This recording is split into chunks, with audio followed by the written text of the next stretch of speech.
Hey guys, today I want to walk you through my latest bullet journal setup. If you saw my system update a few weeks back, I talked about how I'm in a bullet journal as my main planner, my Hobonichi cousin as like my yearly daily journal and archive, and an A6 Techo as sort of my daily work planner.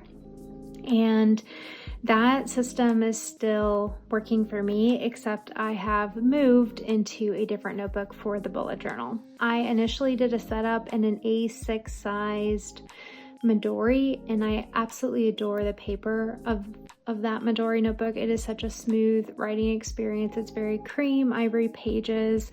But what I found very quickly is I was kind of falling into a similar trap that I would find myself with a ring planner. I'm going to call it the cover trap. And because the notebook was like a cardstock, essentially a soft cover notebook, I found that I wanted a cover for some structure and protection of the notebook and to keep it closed. And at first I was using my Hobonichi camp cover, which is one I really enjoy.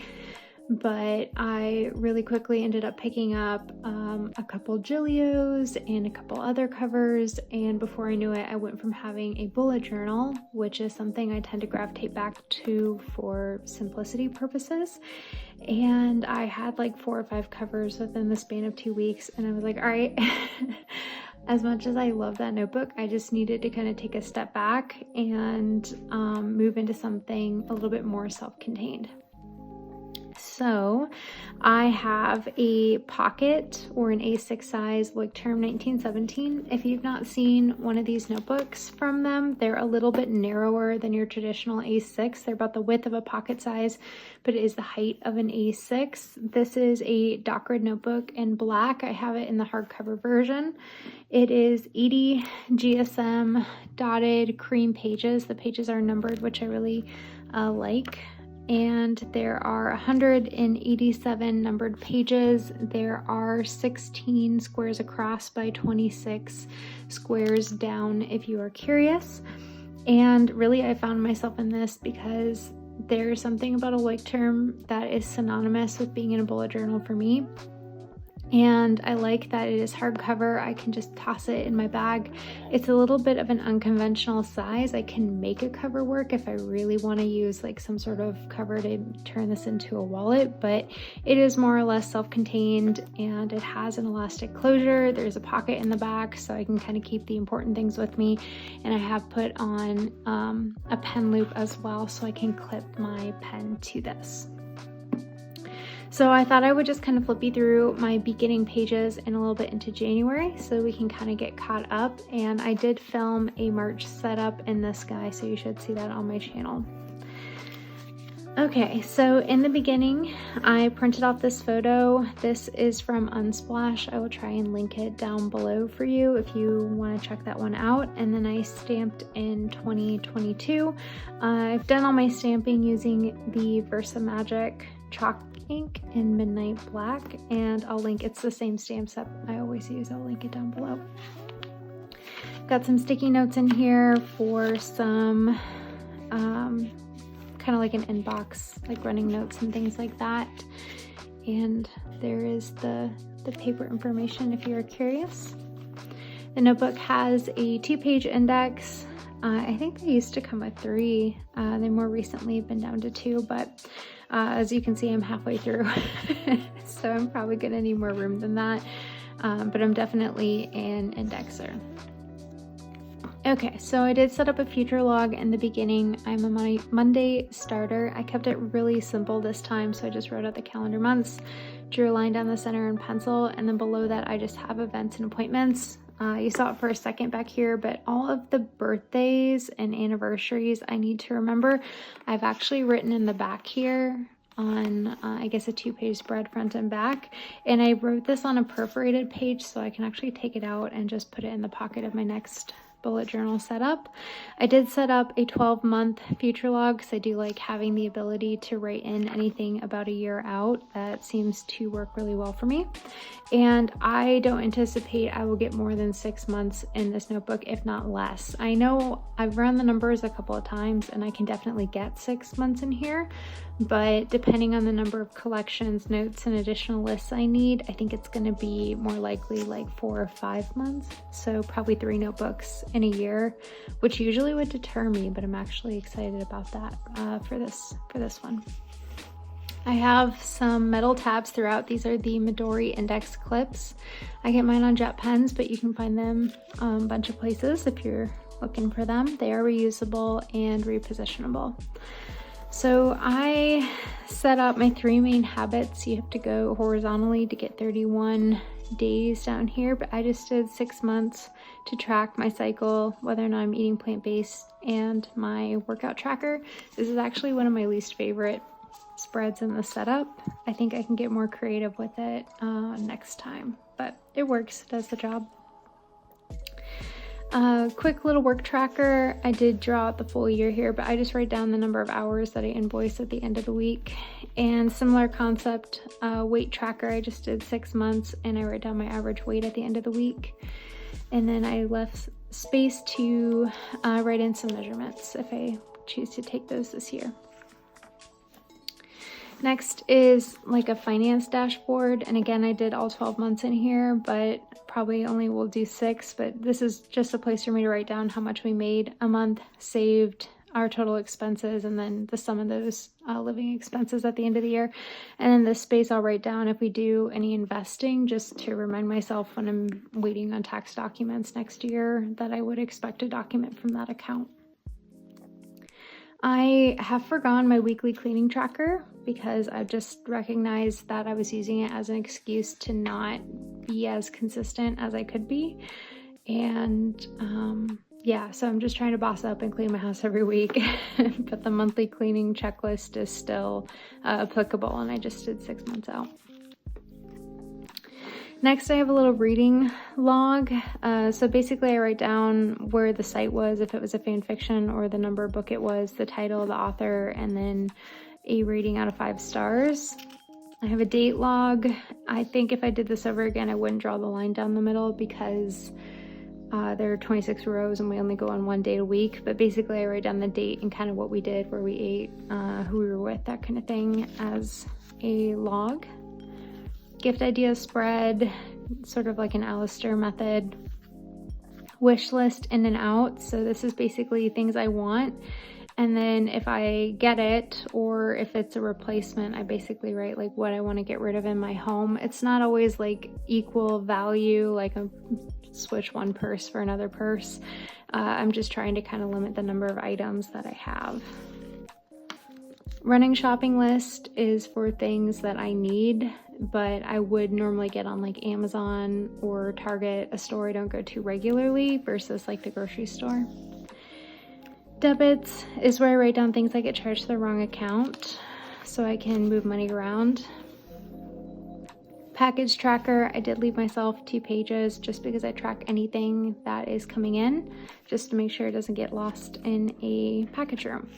So all of this green throughout the setup is done with Tombow 228. I can put that down below. And I did all of my writing using my Pilot Vanishing point with Atramentis archive ink. This is 80 GSM paper, so there's definitely a fair amount of shadowing that you're gonna see from the page behind, but it's actually handling the fountain pen super well. There's such minimal feathering, it doesn't bother me at all. And this is with an extra fine nib, so I haven't tried it with like a fine or medium nib. You might have a different experience. So these number tabs down the side are from a Midori notebook that I just like the green color, so I'm reusing them for this setup. January was completely back planned, and I know I'm crazy for back planning an entire month, but I just kind of like having it all contained. So if I'm gonna do it, this helps me, commit to the move too, because I feel like I have the whole history of the year thus far started in the system. So anyway, I did 4x4 squares for my month.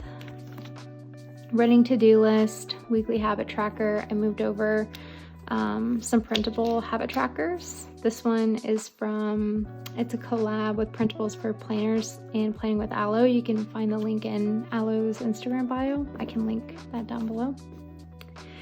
I opted to essentially recreate my Hobonichi Weeks week on 2-page spread because it works so well for me. I've got 2 columns. This is all day events and appointments, date specific to-dos, and a running to-do list for the week, along with a habit tracker at the top.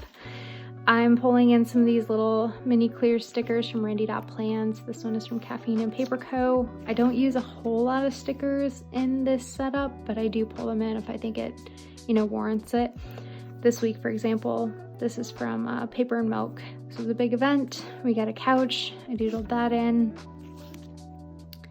Pokemon Legends released this week. I highlight travel when I'm out of town versus when my husband's out of town. Important events that I kind of want to have stand out.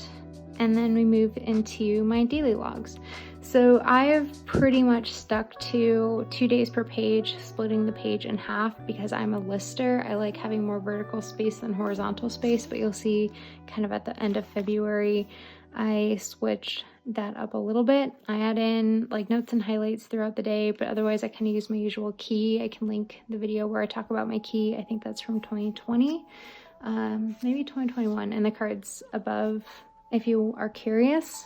I definitely added like some doodles and some hand lettering throughout as well, but they're pretty much pen only. I always have like 2 sides to my planner coin when it comes to bullet journaling. I'm either team pen only or team use all the stickers, and I'm trying to kind of accept that I'm a little bit of both and find a good balance of it this year.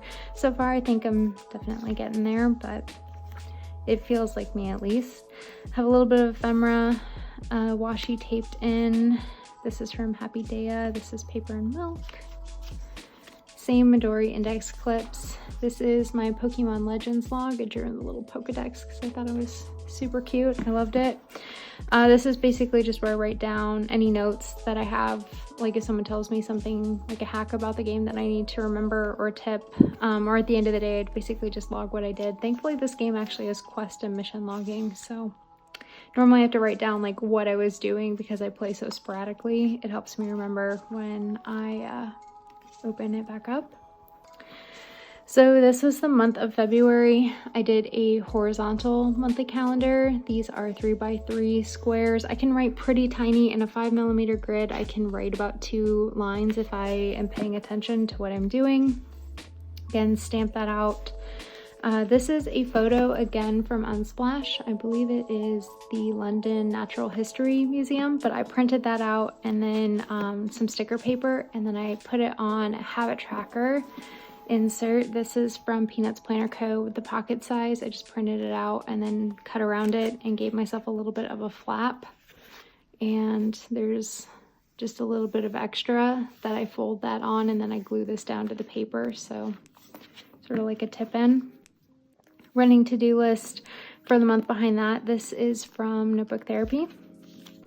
Then I move into same thing, weekly, week on 2-page, same type of layout. This was inspired by Art in Boxes February setup.